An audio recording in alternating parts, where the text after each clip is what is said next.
Retirement. That's what we're all aiming at, right? But exactly what does that mean? It conjures up visions of endless days of golf, drinks with little umbrellas in them on a tropical beach, feet up, reading a book. Is that what it's all about? I don't think so.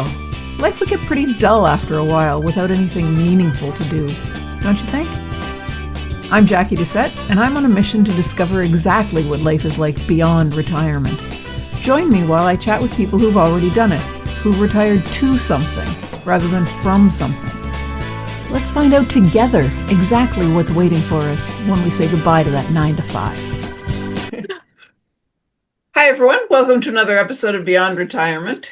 This is your host, Jackie Doucette, and today I'm really thrilled to have Lynn Katz with me.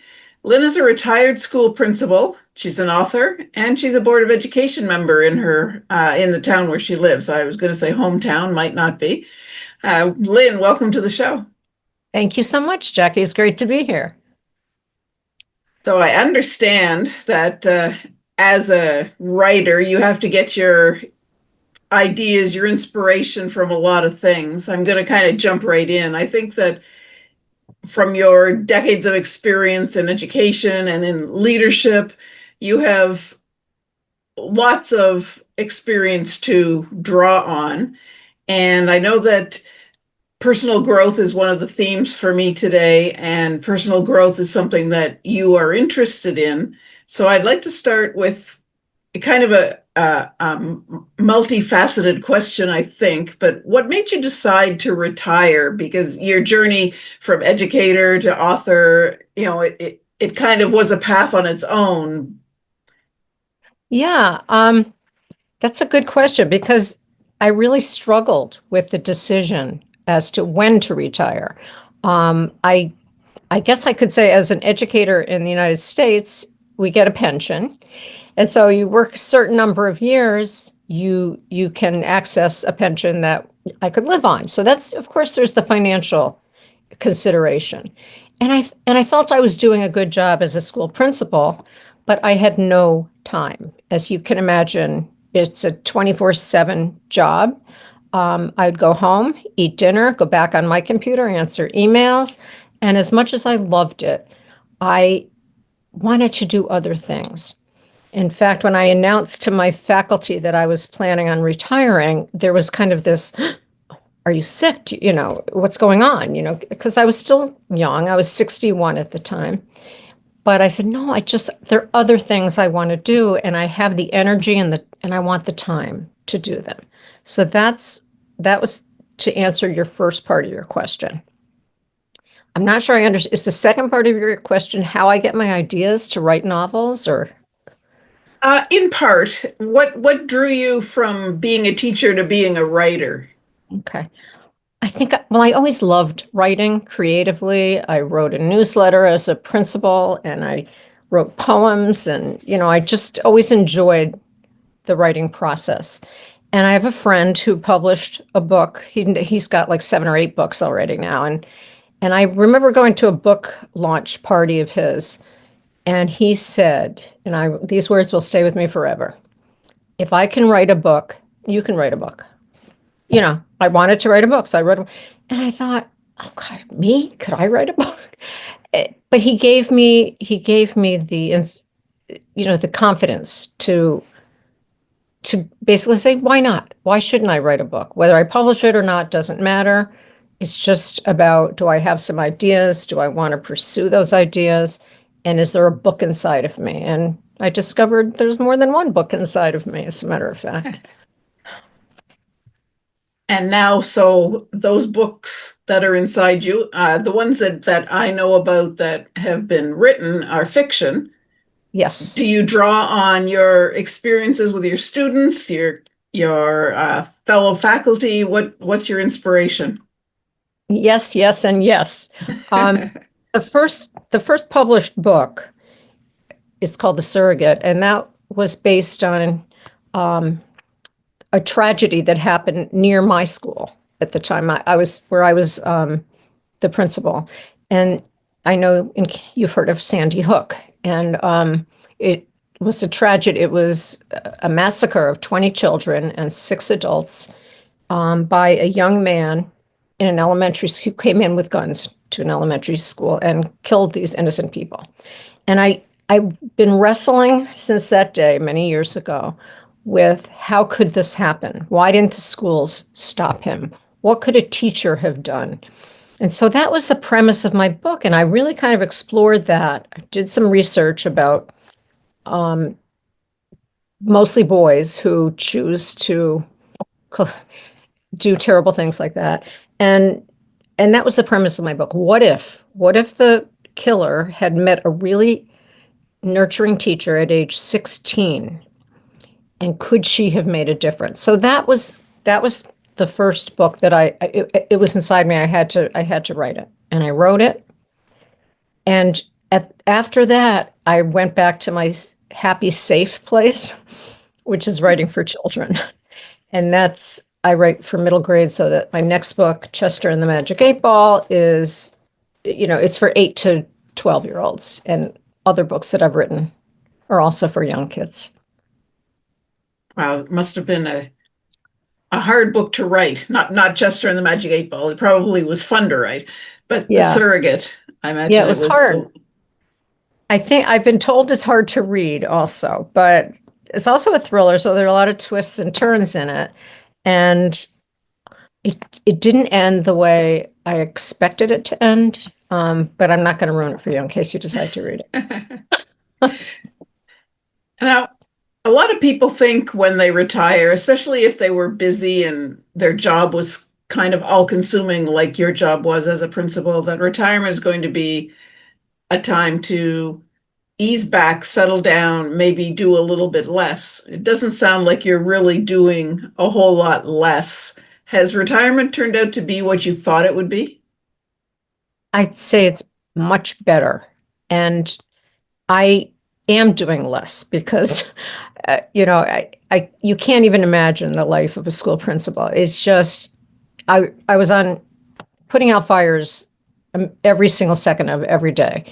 Weekends, everything. Now I wake up when my body says it's time to wake up. I have a leisurely cup of coffee. I talk with my sister every morning. I have breakfast, and then I settle in to my day. It's just a very different pace where I can think deeply and create and exercise more. I walk almost every day outside. My husband often goes with me. We hike in the woods. We love to travel. So there's just so much more freedom to, my day is filled, but not to the brim, and it doesn't interfere with time to read. Sometimes I read in the middle of the day and I think, I don't have to wait for me to be exhausted in bed at 11 o'clock at night when I can only read 3 pages, So I know it sounds like I'm busy, but I'm busy enough pursuing things that are interesting to me.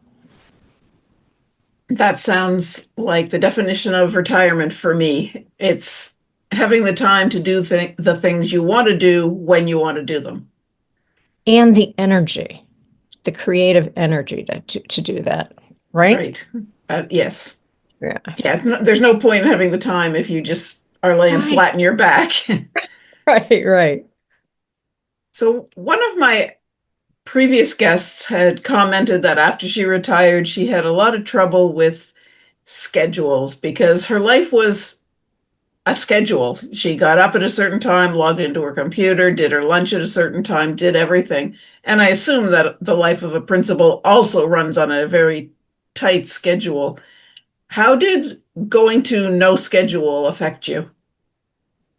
Well, it was the summer. So I retired. It was the end of June, beginning of July. And it was easier in the summer because I was planning a wedding and I was traveling to China for another wedding. And I was fine. I was fine without a schedule. I felt like I was just on this summer vacation, a very long summer vacation. So I think it didn't hit me until September. And when I started to write, I gave myself a goal. And that goal was a certain number. It was 1,000 words a day. So even though I didn't schedule when I was going to write those 1,000 words, I knew I had to fit that in. I had to fit in 1,000 words a day in between my walk and my errands and whatever else I wanted to do. So I think having a goal instead of a schedule helped me manage my time, if that makes sense. Sure, it does completely, because a goal is something you work on when you can fit it in, as opposed to a schedule, which is something that messes up your day usually. Yeah. It can. Schedule can really mess up your day. And your husband is retired as well? He retired almost 2 years ago. And I retired 10 years ago. So I had many years with him working, and I kind of liked that. So not that now that he's retired, we spend more time together, but he knows that I have these other important aspects of my life, which pushes him to find other aspects of his life. So I think it was kind of fun to be retired alone in the house all day. I love that. When you first retired and you were alone and you started to work out your day, did you have a plan in your mind for what you thought it was going to be, and has that evolved into something different? I think I did. I think I started with, okay, exercise in the morning, exercise classes. I was taking exercise classes at a local gym, and then come back and write, and then have lunch, and then do air. So I think I was a little more regimented, and it's evolved to be more, I have a list of what I want to accomplish every day, but it's not 9 o'clock do this, 10 o'clock do that. It's so much more relaxing to do it my way now, the way it's evolved, because I trust myself. I trust that I will accomplish my goals. I don't need to force it into my schedule. I like that. Time. Yeah.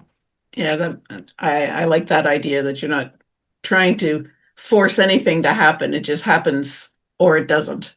Mm-hmm. Is there anything about how your retirement has unfolded that surprised you? I never, ever expected to run for Board of Ed, for office.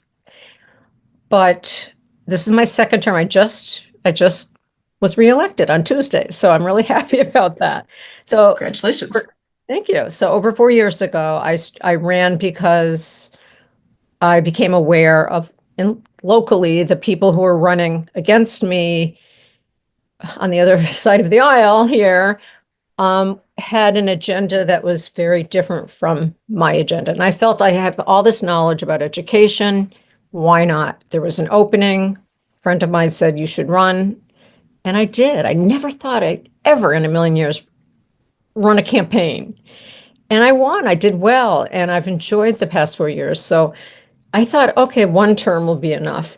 And then the same thing happened with a group of people who seemed to have a very narrow agenda that had included book banning.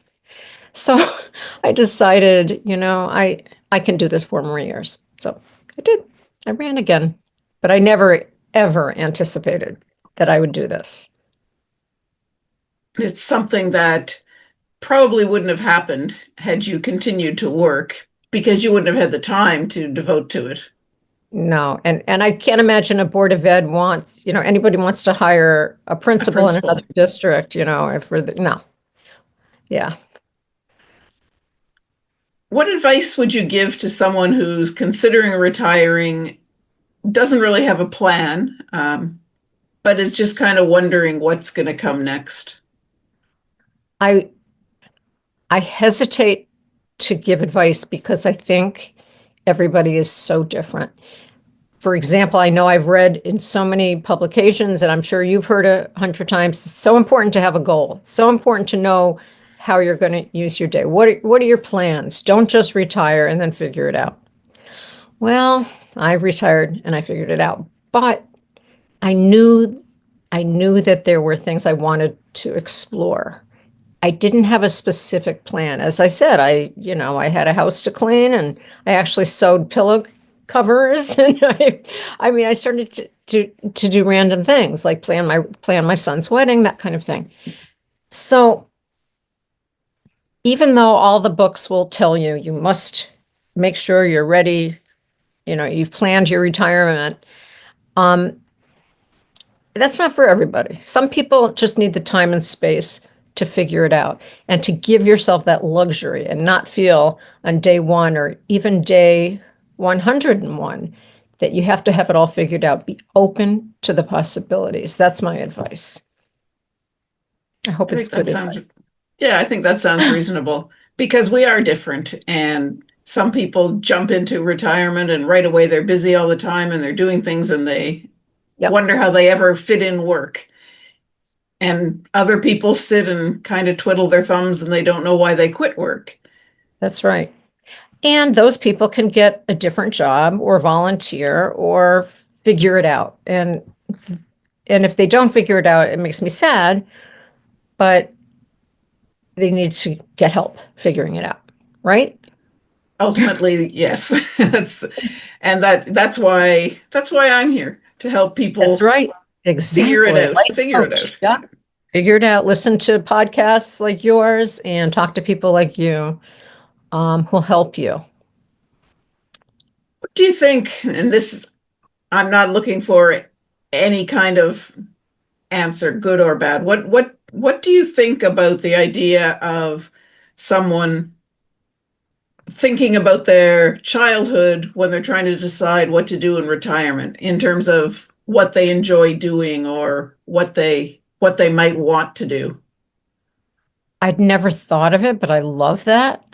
I love it. I remember an old high school friend of mine, when she found out that I had published my first book through Facebook, and she reached out to me and she said, "You always dreamed of writing a book." I have no memory. I have no memory of wanting to be an author when I was a kid. But isn't that interesting? Yeah, why not? Things that you had to give up, whether you were a child Exactly. or even an adult, with responsibilities. I never thought of it, but I think that's really a good concept, something to think about. I always ask people that when they come to me and say, I can't retire. What am I going to do? It's, well, what did you want to do that you never got a chance for? A lot of people push it down so far they can't remember what they wanted to do. And like And you, it's like, wow, I wanted to be an author. Who knew? well, maybe it was subconsciously, and that's why I started writing. And then she reminded me, yeah, you wanted to be an author. I didn't remember that, but my subconscious remembered it. How do you stay open and creative or open to creativity and changes in ideas and that sort of thing as your life changes? Um, well, I'm thinking about writing. And last week, first of all, I have a blog. I keep a blog and a newsletter and a website up to date. And last week, for 6 days, I went to Pennsylvania for a writing conference slash workshop slash retreat to revise another manuscript of mine. And I think what I'm saying with this is that you have to keep learning. And when you're stuck, or even if you're not stuck, to keep learning, take a class, take a course, look at your local universities. I took an abstract painting class, and I'm not a painter, a collage class, just because I want to tap into other aspects of my creativity. And I think continuing to be open to learning new things. I even tried knitting. Guess what? I can't knit. I tried, but at least I tried. I didn't do a good job. Move on to the next thing. But be open to trying different things. I like that. I think that's important. The give it a shot. You don't have to be good at everything you try. You can say, No, "Hey, yep, not for me." not for me. I'll go buy my next scarf, right? Find someone who knows how to knit. Yes, yes. So what are you doing now? What's next on your agenda that's kind of keeping you excited? Well, on Tuesday, I'm having a hip replacement. So, Oh, yay. yay. So I'm excited about getting that behind me. And I'm revising a manuscript that'll probably take up a couple of months of intense writing work. Oh, and one more thing. And I joined a group of women and we play the ukulele, and we are called the Ukuladies. And we meet once a week, and it's so much fun. And I'm not a professional musician, but it's another thing that just makes me happy. It's social, it's fun, it's musical. And nothing brand new is in the horizon. Just getting better at what I love. Oh, that sounds great. And getting a new hip. That's something brand new. Yes, it is. Is there anything that you would like to say to the people who are listening today about changing their life, about having retirement, about anything at all? If not, that's okay. I think I've said everything that's on my mind. My daughter said that I've nailed retirement, and I think she's right. I feel good about it.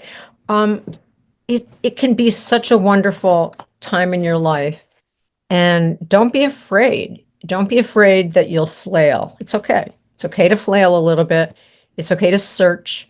It's an opportunity to really look inward and at the world around you. There's so much to appreciate, to do. Go walk in the woods. You will figure it out.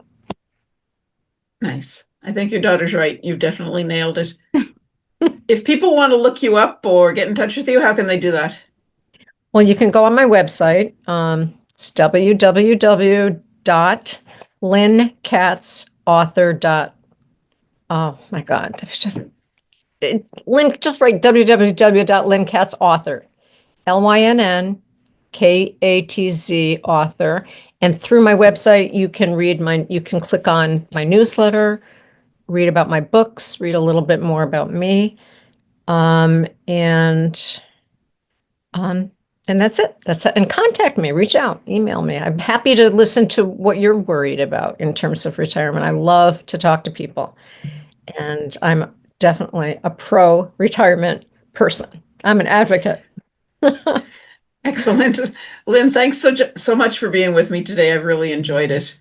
I have too, Jackie. Thank you so much. And thank you for doing what you do. There's a real need, more and more, I think. There's a need for people like you who want to help. Thanks. And that's it for this episode of Beyond Retirement. Thank you so much for hanging out with me. I hope you enjoyed it. Are you ready to start rocking your retirement?